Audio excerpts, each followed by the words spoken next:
وبس الموت المي ما تغساوي Bay di tatamatay kalango Huguk mo ding ang laging aliw Newe karaan sel olbu Subatarang umakul masum Letay maguk mo umitanay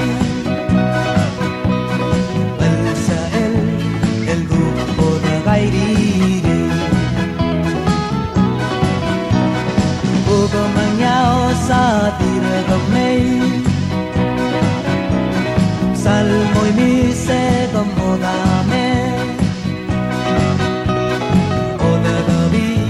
e bunga maato de o de gabi esa alay kami mga dila como ves el mundo el medio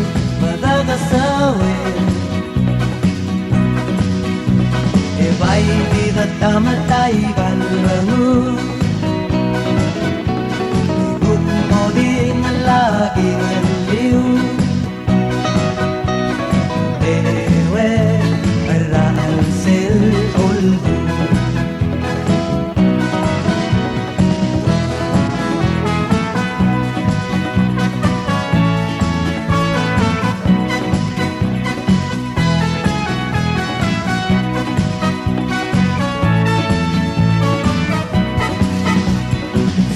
Darang umabul masuma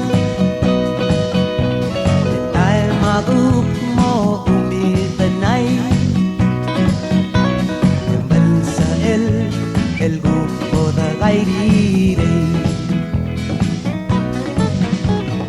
Lugo manyaw sa diragamay Kung salmo'y mise como dame Oda gabi e bunga maato de Oda gabi esa alay kami mga Ilaga mo bes el mutal may